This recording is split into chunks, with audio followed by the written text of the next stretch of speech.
Alright you guys, welcome back to the Sex and the City series. I've already read chapter 1, which was pretty much a short chapter. Now I'm going to go ahead and do chapter 2, and this is Swinging Sex, I Don't Think So. It all started the way it always does. Innocently enough, I was sitting in my apartment having a sensible lunch of crackers and sardines when I just got a call from an acquaintance. A friend of his had just gone to Lee Trapeze, a couples-only sex club, and was amazed. Blown away, there were people naked, having sex right in front of him. Unlike S&M clubs, there where no actual sex occurs, this was the real juicy tomato. The guy's girlfriend was kind of freaked out, although when another naked woman brushed against her, she sort of liked it, according to him. In fact, the guy was so into the place that he didn't want me to write about it because he was afraid that, like most decent places in New York, it would be ruined by publicity. I started imagining all sorts of things. Beautiful young hard-bodied couples, shy touching, girls with long wavy blonde hair wearing wreaths made of grape leaves, boys with perfect white teeth wearing loincloths made of grape leaves, me wearing a super short, over one shoulder grape leaf dress. We would walk in with our clothes and walk out enlightened. The club's answering machine brought me back to reality with a thump.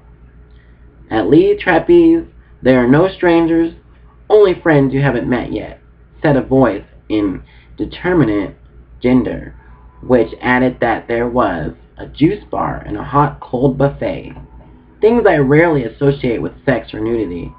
In celebration of Thanksgiving, Oriental Night would be held on November 19th. That sounded interesting, except it turned out that the Oriental Night meant Oriental food and not Oriental people. I should have dropped the whole idea right then.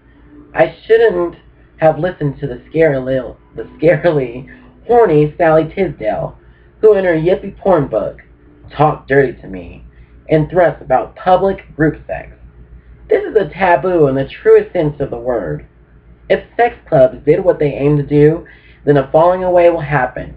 Yes, as is feared, a crumbling of boundaries. The center will not hold. I should have asked myself, what's fun about that?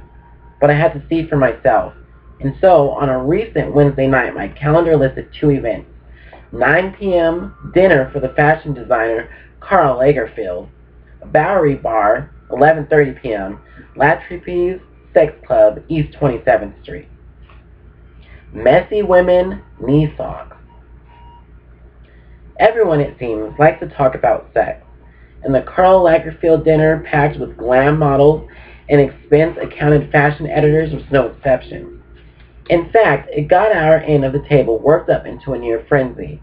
One stunning young woman with dark curly hair and the sort of seen-it-all attitude that only 20-year-olds can pull off claimed she liked to spend her time going to topless bars, but only seedy ones like Billy's Topless, because the girls were real. Then everyone agreed that small breasts were better than fake breasts, and a survey was taken. Who among the men at the table had actually been with a woman who had silicone implants? While no one admitted it, one man, an artist in his mid-30s, didn't deny it strongly enough. "You've been there," accused another man, a cherub face and very successful haute tenor. And the worst thing is, you liked it. "No, I didn't," the artist protested, "but I didn't mind it." Luckily, the first course arrived and everyone filled up their wine glasses. Next round. Are messy women better in bed? The hotelier had a theory. If you walk into a woman's apartment and nothing's at a place, you know she's not going to want to stay in bed all day and order in Chinese food and eat it in bed. She's going to make you get up and eat toast at the kitchen table. I wasn't quite sure how to respond to this, because I'm literally the messiest person in the world, and I probably had some old containers of General Tso's special chicken lying under my bed at this moment. Unfortunately, all of it was eaten alone. So much for that theory. Steaks were served. "The thing that really drives me crazy," said the artist, "is when I see a woman wearing one of those tartan skirts and high knee socks. I can't work all day? No, countered the Hotelier. The worst thing is when you sort out a follow a woman down the street and she turns around and she is as beautiful as you thought she was going to be. It represents everything you'll never have in your life. The artist leaned forward. I once stopped working for 5 years because of a woman, he said. Silence. No one could top that. The chocolate mousse arrived, and so did my date for Lee Trapeze. Since Lee Trapeze admits couples only, meaning a man and a woman, I had asked my most recent ex-date, Sam, an investment banker, to accompany me. Sam was a good choice because, number one, he was the only man I could get to go with me. Number two, he had already had experience with this kind of thing. 1,000,000 years ago, he had gone to Plateau's retreat. A strange woman had come up to him and pulled out his unmentionable. His girlfriend, whose idea it had been to go there, ran screaming from the club. The talk turned into the inevitable. What kind of people go to a sex club? I seemed to be the only one who didn't have a clue. Although no one had been to a sex club, everyone at dinner firmly asserted that the club goers would generally be losers from New Jersey. Someone pointed out that going to a sex club is not the kind of thing you can just do without a pretty good excuse. It's part of your job. This talk wasn't making me feel any better. I asked the waiter to bring me a shot of tequila. Sam and I stood up to go. A writer who covers popular culture gave us the last piece of advice. It's going to be pretty awful, he warned, though he had never been to such a place himself. Unless you take control, you've got to take control of the place. You've got to make it happen. Night of the Sex Zombies. La Trapeze was located in a white stone building covered with graffiti. The entrance was discreet with a rounded metal railing, a down-market version of the entrance to the Royalton Hotel. A couple was coming out as we were going in, and when the woman saw us, she covered her face with the collar of her coat. Is it fun? I asked. She looked at me in horror and ran into a taxi. Inside, a dark-haired young man wearing a stripped rugby shirt was sitting in a small booth. He looked like he was about 18. He didn't look up. Do we pay you? It's $85 a couple? Do you take credit cards? Cash only? Can I have a receipt? No. We had to sign cards saying that we'd abide by the rules of safe sex. We got temporary membership cards, which reminded us that no prostitution, no cameras, and no recording devices were allowed inside. While I was expecting steamy sex, the first thing we saw were steaming tables. The aforementioned hot and cold buffet. Nobody was eating, and there was a sign above the buffet table that said, "You must have your lower torso covered to eat." Then we saw the manager, Bob, a burly, bearded man in a plaid shirt and jeans who looked like he should have been managing a Pets R Us store in Vermont. Bob told us the club had survived for 15 years because of its discretion. Also, he said, here, no means no. He told us not to be worried about being voyeurs, that most people start off that way. What did we see? Well, there was a big room with a huge air mattress upon which a few bobbly couples gamingly went at it. There was a sex chair unoccupied that looked like a spider. There was a chubby woman in a robe sitting next to a jacuzzi, smoking. There were couples with glazed eyes. Night of the Living Zombies, I thought. And there were many men who appeared to be having trouble keeping up their end of the bargain. But mostly, there were those damn steaming buffet tables, containing what? Mini hot dogs? And unfortunately, that's pretty much all you need to know. La Trapeze was, as the French say, le rip-off. By 1 a.m., people were going home. A woman in a robe informed us she was a Nassau County and said we should come back Saturday night.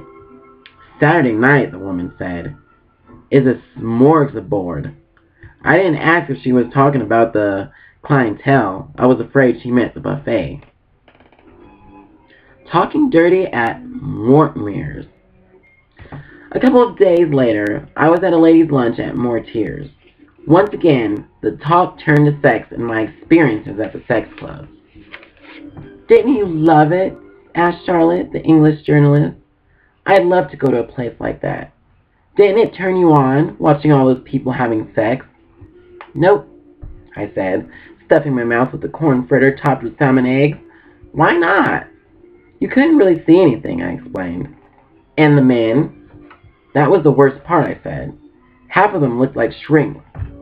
I'll never be able to go to therapy again without imagining a bearded fat man lying naked and glassy-eyed on a mat on the floor, getting an hour-long blowjob, and still no one being able to come. Yes, I told Charlotte. We did take our clothes off, but we wore towels. No, we didn't have sex. No, I didn't get turned on. Even when a tall, attractive, dark-haired woman in her mid-30s entered the rumpus room and caused a stir, she exposed her bottom like a monkey, and within minutes, she was lost in a tangle of arms and legs.